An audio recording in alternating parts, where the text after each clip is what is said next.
image of that group, they will typically be do worse in that system, like a math. So. Thank you. Something been studied for quite a while now, and we've looked at it with respect to gender, we've looked at it with respect to race and ethnicity, we've looked at it as a manipulation in the laboratory, we've looked at it in naturalistic environments. It is a robust phenomenon. And so something we definitely want to be mindful of. All right, I want to stop with this first part, and I'm going to hand it over to Bridget to say, okay, well, with that in mind, if our students are coming to us from under-resourced schools that have not had the opportunity to fully prepare them for college level learning, what is within our control as educators? What can we do? What strategies can we help our students learn to be more efficient and effective learners? Helping them differentiate between just studying and actually learning, using different strategies to learn. So without further ado, I'm going to let Bridget hop on in here and talk with us next, please. Thank you. And how much time do you want me to take on this? Should I try to do this in about 10-ish minutes? Is that enough?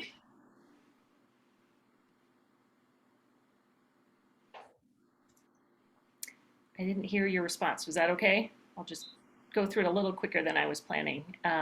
But feel free to ask questions or cut me off at any point. But what I was going to talk about a little bit is this idea of metacognition, and specifically metacognitive learning strategies that we can teach our students. And starting off with a definition, and I'm assuming you all can see the slides here. I won't go deep into this, but for those of you that have looked into metacognition, it's really thinking about our own thinking. That's metacognition in a nutshell. This is one of the early definitions that gets used all the time when people talk about metacognition, that it involves an awareness, being consciously aware of our own thinking processes, being able to plan and control that. And the part that's really hard is being able to accurately judge our own thinking and our level of learning. So while metacognition sounds like this great thing that we want our students to be doing magically in our courses, we are still working on it. Nobody's perfect at this. It's something we're always developing throughout our lives. But if I could simplify the sense of what is metacognition, this is how a lot of scholars talk about it when they use it for more application purposes. They talk about planning, monitoring, and assessing our learning.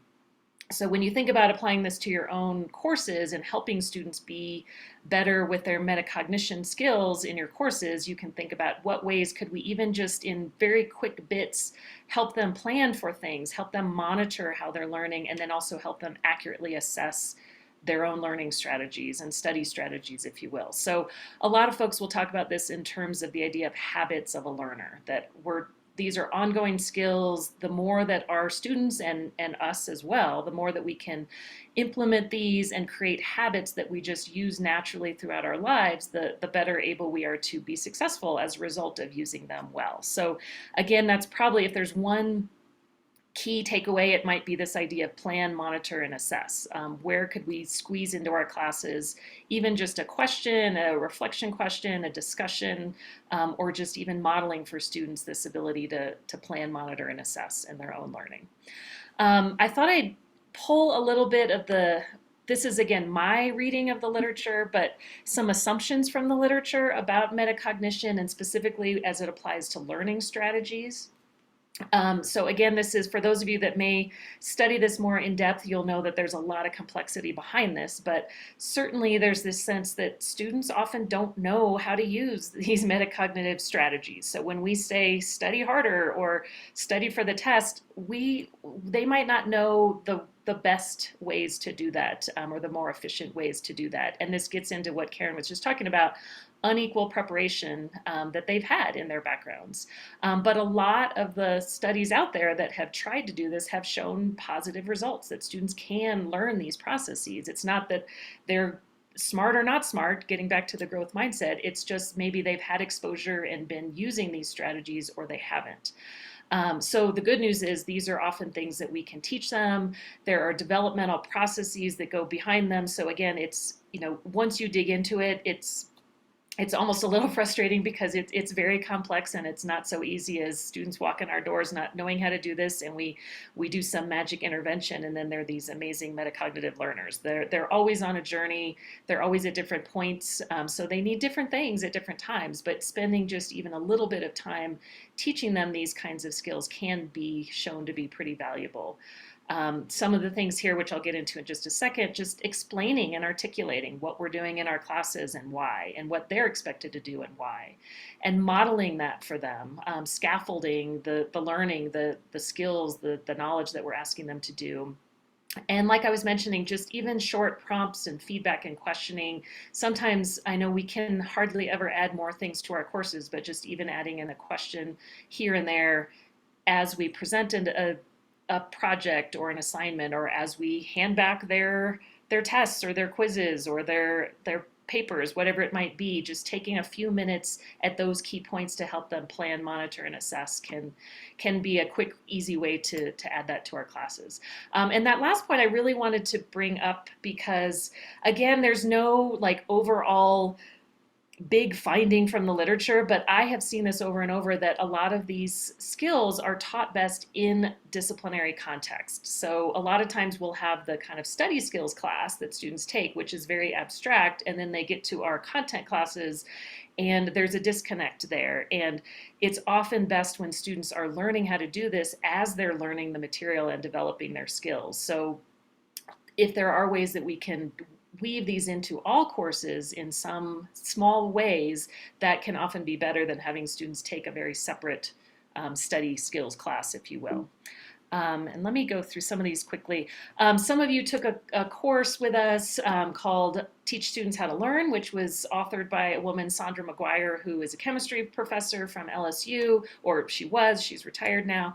And she is coming up with this new term called Metacognitive Equity. And it's interesting. I'm interested in how this lands on you given the discussion that you just had. But what I think she's trying to do with this term is, again, talk about that there are students who are coming into our classrooms, and whether we're labeling them or not, we want to give them some extra support and really do some extra work to help them with study strategies. And she talks about this in terms of metacognitive equity, that our students have just been given uneven levels of learning about these habits, given uneven levels of support systems, cognitive skills. And you've all, I'm sure, heard the term hidden curriculum, those things that we just kind of assume students know in our classes or in our syllabus that could use some transparency, that could use some extra explanation. So there are things that fall under this realm of metacognitive equity that could be helpful in terms of leveling the playing field, if you will, for students coming in. Not that some students are smarter or not as smart, but they just don't necessarily have some of the same preparation for college. And the other, Question, if I may. Yes, please. I want to make sure I'm remembering what metacognition means correctly, or at least one portion of it. I'm in the math department, and I did not finish my PhD, but I was working on a dissertation in math education, not math. And I remember while observing some college students that were planning to teach secondary level math. These were my the people in my qualitative research, working on some very novel problems, and something they would try, they would recognize did not work, and then they'd switch to some other approach. If they couldn't get that to work, maybe 5-10 minutes later, some of them went back to what they were doing before. And I think that fits under metacognition, not recognizing, oh, this is something I already tried that I already recognized was not working. Am I correct? That's part of metacognition? Definitely. I'm going to go back to that very first slide, which I did super quickly, but that second piece there, being aware of oneself as a problem solver, and then also the bottom kind of accurately judging one's level of learning. I feel like that's a bit of what you're talking about in terms of that awareness that I tried this, it didn't work, I tried something else, this didn't work. And sometimes that awareness is pretty easy in terms of I got the right answer, I didn't. Sometimes that is a little bit difficult in other kinds of disciplines. But I think that what you're describing to me definitely falls under this idea of planning and monitoring and being aware of our own learning. And that's great that, when people are doing that naturally, that's wonderful. A lot of times, especially when students are, I think, overwhelmed or the content is really new and they're not very, they don't have a lot of background in a certain area, it's pretty easy to just give up and feel lost and not keep trying new strategies. So that's a place where I hope we can fill in. Is that kind of along lines with what you're thinking? Yes. Professor Sargent, I appreciate your comments on that. And Bridget, it reminds me of Snyder's hope theory. There's two things you got to have. One, you have to have a goal, and then you have to have pathways along with that. It's like, so when I fail at this, I'm going to work around it this way. What are my obstacles and what are my pathways to keep going back at it? I have this goal, and if I'm persistent, if I'm hopeful, I have more than one strategy to get there. If this one doesn't work, how about this? How about this? So the more possible pathways and keeping that emotional regulation in check, right? When I feel deflated, okay, how do I boost myself back up? I can tell myself, not yet, not yet. And my professor can tell me, not yet. We're getting there though. Have you tried this? Have you tried that? And just continuing to think about more pathways keeps that hopefulness going. Mm-hmm. And I think, and I know that a number of you in there have math backgrounds, and I don't, but I'm reminded of a lot of math education now, especially in the K-12 world, is, what are 3 ways to solve this problem? Find different ways to get this answer, and then which ones seem to work best with you and why, and just even taking that time to show that there are multiple ways, when there are, of course, that there's different ways to go about this, and why would one work better for you or not, and how does that fit with your thinking process? That can connect to so many other things, and it also shows them that if you didn't get it right, it doesn't mean you're not good at this. There are other things you can try. Well, when I said math education, I was referring to researching, so that I was looking at, in my case, students, but I could have been looking at other teachers as a researcher. So that level of math education is what I was referring to. Okay, yeah. Well, and that, I think, let me get to some of the strategies here, but I think those are good examples. And I just wanted to kind of acknowledge that I'm kind of using Sandra McGuire's approach here in this realm, but she often, and just to be perfectly transparent about it, she will say that talking about this with students in terms of metacognitive learning strategies feels different to them than talking about study skills. And it gets back to your discussion earlier that words matter, that it just feels like they're taking more control of what they're doing. Study skills has unfortunately become something that sounds remedial, that sounds like, they're in this at-risk group. So when we talk about it as metacognitive learning strategies, it just also sounds like something students want to do. So sometimes, not to trick them at all, but just using the words to motivate them could be helpful. And then I'm going to go through these next slides just super quickly. We certainly can share these out if people want them later. I don't want you to get caught up in the weeds and the details, but teaching them how to develop these strategies. It's really just about being transparent about the process. And at LSU, they have a great website for student support, and they have all these resources about mindsets, and they've developed this thing called the study cycle, which, again, in just a quick nutshell, some people call it the preview review process, which is really very simply prepare for class, preview your material, and then go to class, and after class review the material in some way. So it's obviously a lot more complex than that, but it's a sense of how we can help students develop the habits of not just going to class and then putting it aside until something is due, but helping them prepare and follow up with what they're learning so that they're really implementing it. And again, this is a pretty specific approach, but you could think about for your own classes, what are the things you really want students to do to get ready for class beyond just, read chapter 3. It might be like, these are the questions we're going to talk about in the reading. Look for, these kinds of ideas or these examples, or here's what we're going to discuss. Be prepared to pull some thoughts from the articles that I gave you this week. So it could be as simple as just giving them a little bit more direction on what to do to prepare for class, and then some follow-up too. After class, what are some of the things that you would hope that they would do? And those are things that we could tell them and ask them to do.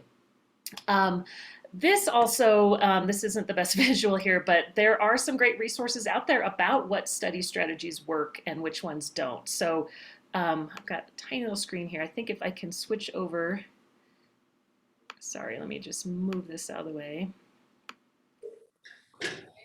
This is an article from Scientific American Mind that's online. It's easily accessible. If you Google this, an article just called What Works, What Doesn't, and it's something that would be great to share with students and obviously yourselves as well, but it surveys the research and summarizes some of the research about different study strategies. So it can tell students that self-testing, quizzing yourself, is a great study strategy that works really well. That distributed practice, which is basically spreading things out over time and not just cramming at the last minute, those are strategies that work really well. And it talks about what it is and why does it work and how could you implement it.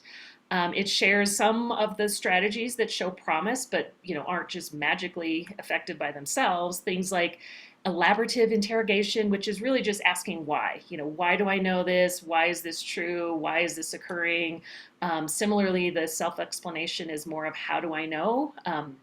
How do I know this? Can I give some examples? Could I explain it to a friend? Could I explain it in small groups? And then this idea of interleaved practice, which actually I think is a little bit more of kind of a math concept, if you will, but that you're going back to certain concepts over and over. It's not that you learn something in week 2 and then you don't touch it again until week 8 when you get tested on it, but you kind of continually return to some concepts and ideas over time. So not only are these great study strategies, but they're also things we can put into our courses just in the way we present and give our material out that can have students do these kinds of things. But what I also think is really helpful is there's a section here about what doesn't work. And these are things that students report to do very, very often, especially if they're struggling, they don't do well, they need to study harder for a test, they go back and reread. And you can share this with students to say just rereading the chapters over and over isn't necessarily going to improve your grade or help you learn it. It's really more about thinking about some questions, trying to understand it, trying to explain the content, self-testing, if you will, asking yourself how you know these things or looking for certain kinds of information is going to be much more useful than just highlighting and underlining and rereading something. So when we talk about teaching students how to learn, sometimes sharing some resources like these can be useful for them. And then I think I'm actually going to skip this one just in interest of time because this could take a whole lot to talk about. And so I'll just end by sharing the book that I was talking about by Sandra McGuire, this Teach Students How to Learn, is a great resource with a lot of ideas in it. There's also this nice book by Kathleen Gabriel, which is about student success, especially for first generation students. And if I could give you just a real quick cliff notes of both of those books, here's some of the strategies that they talk about in common, which sound very simple, but again, sometimes we need a reminder to do this in our courses. It's sharing our goals and methods with our students. And I know this is something I'm always guilty of. I have these great activities and I think, wouldn't it be so cool? The students come in, I'm going to present this cool activity and they're going to get all engaged. And it took me having a number of international students to say, it would really help me be prepared for that group activity if I knew what we were doing ahead of time. And so I've started doing that more, and it's really, why am I keeping it a secret from them? I don't know. It's really helpful to let students know, here's what we're going to be doing next class. We're going to be doing this activity, and I'm going to ask you to do this kind of thing with each other. Here's the goals. If you have learning goals for your weeks or for your specific classes, here's what the intent is of what we're trying to do. That helps them not only plan, but also monitor their own learning. So sharing those goals with students, the methods that you're using, why you're using them, here's why I'm giving you this quiz, because I want you to practice this skill. Some of those very simple things can really help, especially with students who are new to colleges and don't have the same metacognitive equity, if you will. Teaching students about mindsets, which you were talking about before, and then some other easy ideas, continually exposing them to successful individuals who have faced failure. Again, using diverse examples if you can in your content areas, in your disciplines. And this includes us as well, sharing our own stories of academic challenge. I've talked to a number of students over the years about some of these things, and that is one thing that always has resonated with me, that they tend to view faculty as these people that were always perfect and always were excellent at their content area, and not ever having to have struggled in the way that we have and that we do. So when we share with them, you know, I didn't do well in high school, I didn't get great grades, or I just had a journal article that got rejected, and here's what I'm going to do about it, and here's how I'm going to, you know, go back and revise it and work on it. When they see that we struggle too and that we work on it, they're more likely to see these things as requiring hard work and effort, as opposed to I'm good or just not very good at that. So I see some things in the chat. I know that was a whirlwind, but I want to make sure there's time for the last discussion. So just let me know if there are other things I should address before we move on. Thank you. Sorry, should have done that. I'll know better. So what's in the chat? Was that a clip from a Pink Floyd album? Play it backwards and you'll learn all about it. Anyway, I have to run, so I will probably check out the remaining portion on the recording. I see it is recording now. Thank you. So I think for the sake of time, I'd like to just pull up and show some discussion questions, and we'll do it as one whole group. And I think I'd like to talk about follow up with these strategies. So which strategies that she mentioned do you think might have the biggest impact on our students? Oh, I'm seeing it, but you're not. Hang on, sorry. Looking at it, nobody else is seeing it. Sharing is caring. Boom. There we go. Which strategy or strategies do you see yourself implementing, maybe as soon as next semester? And what obstacles do you foresee in implementing any of the strategies she mentioned? What are some ways that we could work around those potential obstacles? So could you imagine giving 1 class period, 2 class periods to introducing how to learn effectively, and inviting conversation around what does it mean to study something versus what does it mean to learn something? This is from her Teach Students to Learn book. It's a great conversation starter, and students immediately know the answer. Well, I just study for the short term to get a grade. Versus learning is something I'm going to use. And so we have to help get them to rethink about, yeah, am I here to learn or am I here to just get a grade? And actually, sometimes that's a hard sell, learning over a grade. And so inviting conversation around that is a great place to start. But what do you think? Do you think teaching them about metacognition is a great, I love Aaron's comment in the chat there about, what do you call it, metacognition? Think like a sociologist, I think is what he said there, right? So it's like, oh, I'll make it discipline specific and it'll make it sound like, yes, everyone should do this if they're in my field of study. It does take that edge off of it. This is just for the students who haven't learned to think yet. Oh, great. The at-risk ones, those, right? We don't want to go down that path. How can think of reading strategy is a good place to start. How to read a poem versus a textbook. Yeah, and reading comprehension is what shows up in the literature for sex differences in male-female performance. And so, and differences there. So yeah, how do we help people read to comprehend? If I say to you, what do these things have in common? Newspaper, it's good on a beach, not on a rainy day. You're like, what are you talking about? But if I say flying a kite, I give you the context, you're like, oh yeah, I guess you could make a kite with newspaper, and it would be good on the beach, but not on a rainy day. It would just saturate that thing down in the ground. So a context, helping them understand these ideas fit together. How can we help them comprehend? Part of it is helping them learn through role modeling, sharing examples of things that they already get. Putting it in their world terms. You teach me. I don't know about TikTok. I don't. Tell me about that. And how does that work? And is that streamed live? What do you need? And you let them be the experts to teach you. They get excited and then they start telling you what they know.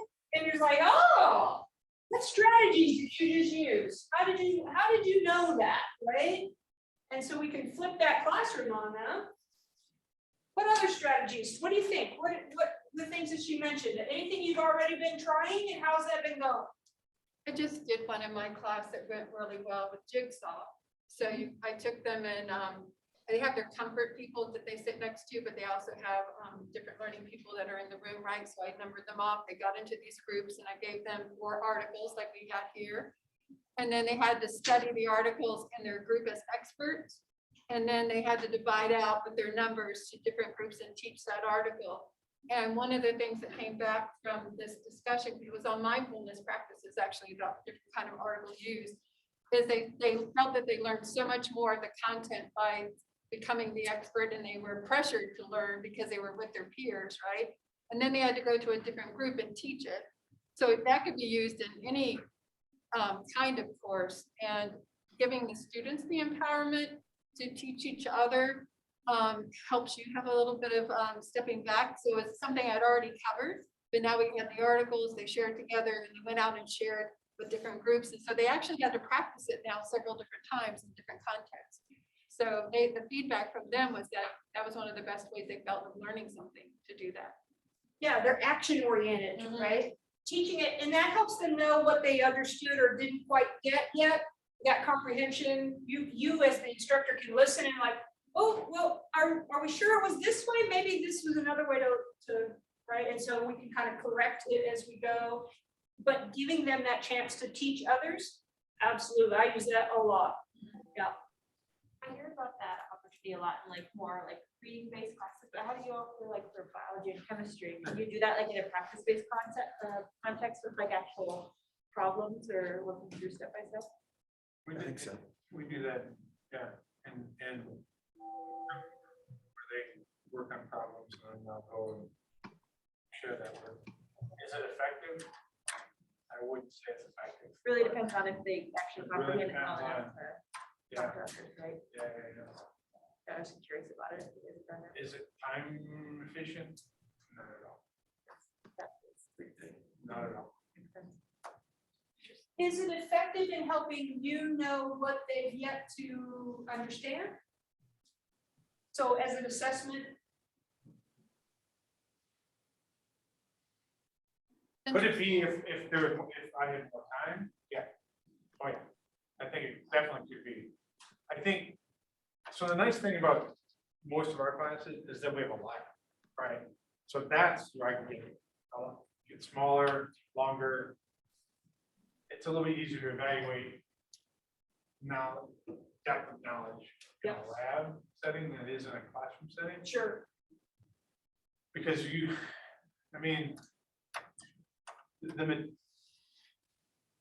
just traditionally, the material that they need to know at the end of the semester and in a 14-week course, 3 hours a week, just doesn't lend itself to that flexibility where we can do something and then there's group work and everybody's in on it and they share. It just doesn't. Trying to get every student to a level that they need to be for the next course and to be competitive in a marketplace with what we have right now. It's very, very, very, very. And I love the not yet thing. But that means if you're not yet, that means I gotta get you to the yet. It's a now. And provide time. And provide time with 70 kids, 40 not yets.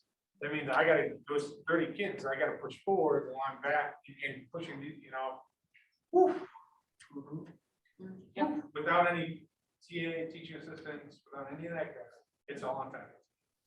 Right, and that's where absolutely- institutional help Yeah, is so warranted, right? yeah. Even if we don't those graduate students here who would serve as TAs? And even if you, is it not possible to find advanced students in the major? That's what we're struggling with that. I mean, What honestly, about elsewhere? we're struggling with Can that. we invite others that Here? could use that opportunity? Yeah, through Zoom. Could you Possibly. find students that are in graduate programs elsewhere? To do that, maybe, that's a good idea, You know, look beyond our little pond, perhaps. that's a good idea. Because it's good, because it's really good experience for them. It's just, there's usually pay. You need to pay them. Yeah. I mean, there just is, it's, you know, right? Like I said, it's really good experience. Like And it's maybe, social maybe, service. you know, maybe, like, you know, Kearney as is really big on the educational side, like Jonathan would know, where, you know, maybe putting like chem ag or science ed Yeah, PhD program, that might be a way to do that, but Yeah. it's just, yeah, it's It every is. time to set all that up. And I'm not saying it wouldn't be good, it's just, there's just a limited amount of time. so that kind of strategy is not so conducive for that environment. I think it 70 could be, I plus. yeah. think there's definitely environments that it could be really good at, it's just, I'm not sure here. Right, so I'm thinking like concept maps, paraphrasing, Yeah. and having your students be creative in how they're looking for connections across to dig more deeply into what it is you're trying to deliver to So, them. so something I tried this semester was the self-evaluation, so they go back and read their own stuff. Yeah, Which we don't do a whole lot, right? Or maybe you do, I do. Where they have to go back and quickly look at the work they did, instead of just getting a great sheet back and saying, oh, I missed this and this, and throwing it away, right? Now they gotta go back and grade, doesn't get any more work on me, because I already graded it, but they have to grade it, and I can just compare, hey, do you grade it similar to I did, what I did? If you didn't, we're gonna talk about it, but, so I've incorporated a little bit of that, and that seems to at least get them to review material that they wouldn't normally review. yeah. So, but then, I mean, there's a lot of things we, with the grants we've had, been working and trying, not just with that. David, No, I was just saying, I had an interesting moment where one of the benefits of COVID was that I had these residual videos of me doing some work in composition that I needed students to emulate. And so for one in-person class this semester, I actually chose to show that video that I created last year. The benefit was that it got through the content more quickly because I didn't talk too much, as you may see here in a second. And so we actually had time in class to show the video, get through my lecture crap quick, then do group business class with the board. And when I started seeing them attempt to write what I had asked them to write, I was stunned by where their problems were. And I mean, this was like a big tongue lashing back to myself. Oh my God. What I thought you didn't know is not what you didn't know. And to be able to spend the second half of the class going, whoa, stop, remember this. And then they got it, and then they were fine, and then they were ready to go home and do the assignment the way I wanted, because I had really been able to correct what it was they did not know, which is not what I thought they knew. No. How do I create that more and more in the future, that I'm catching what they don't know and fixing it in class? Because I don't have time to fix it on a grading assignment. Yeah. Because I'm with you, I gotta fix it in class, because that's what's time efficient. So I don't have it perfect, but I know what I'm aiming for, is what I'm saying. Yeah, so I like the reading ahead, right? But how do you get students to do that? Really? You quiz them? I mean, how do you get a student to do that? yeah, Or watch a video ahead of time, or, you know, there's gonna be students that do it, and then there's students that don't do it, no matter what. Right, so how do you get students to do that? I think that's part of the scaffolding, is it's not just in 4 weeks, you're gonna have a test over 4 chapters, but each week, here's the reading that we're responsible for, and here are the parts to show me what you're getting or not, right? That paraphrasing, the concept maps, and giving credit. You don't have to grade it all, but acknowledging, you know, these are the building blocks. you gotta take this step, and that's gonna lead to that step, and so, because doing that, I'm widening the gap. Mhm. Right? A lot of this widens the gap. Yeah, because I see that in 101, I partially flipped it, pre-class quizzes, 5% of their grade, so barely anything. A students didn't, students that were already failed didn't at I mean, 5%. so you bring the bottom students up, or you bring the top students farther up, and that gap gets bigger. You know, More knowledge learned? Is there more knowledge learned by doing it that way, just because the top people? the top people are gonna learn it, but if you, I see the gap widen. I can only say for my class, it's gonna be about, I find myself, so I teach music, so I have some benefits, maybe just some content, maybe. So I'm landing more towards large, full composition projects, which they enjoy doing, so that helps. And less, I mean, I've long given up on just the textbook little short exercise crap that nobody used to do, and I don't agree it. But I'm seeing what I need to do is the video that shows them how to do it. They need to watch it in class, because you're right, you won't watch it outside of class, no matter what I want. Plus, some of them genuinely, something happens in their life, and they can't watch it. So I've got to create an opportunity. What happens when they need to catch up? You know, somehow. And to me, having larger projects, but if they miss a day, yeah, they're behind, but then they can get caught up and they're still turning the full project in at the end. And then the other moment I've seen it really works, and I benefit from smaller classes, but by God, if I start playing student compositions up on the board and letting their peers see what their peers have written, whoa, does the standard begin to rise, because they're competitive. They don't like Johnny in the front writing something better than they wrote. Or they at least see that it's possible. I get tears. Yeah. So I get tears. yeah, but I've also seen, I've got to be careful that if I like, what was so good about this moment is I used to have them do the projects, then we would evaluate them in class. And then the hard moment that I've discovered is, what is the student who doesn't do it well? And we've seen all these great compositions, and then we put the one that really sucks. I am sorry. And we all know it. And then, you know, you have to kind of act like, well, let's look again. And so at least, but yeah, not yet.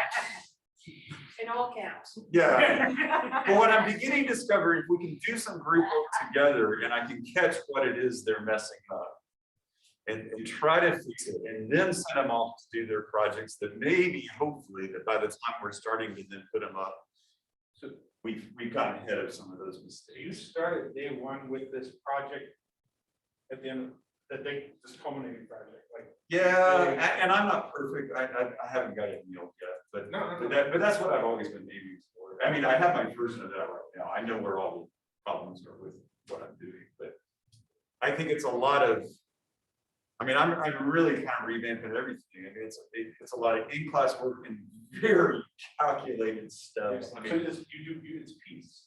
yeah, I mean, to a point that we're gonna write 4 measures, the start of your melody, just maybe even the first measure, yes.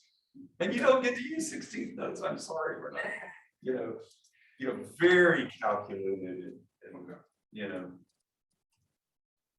I don't know. I'm giving that, maybe.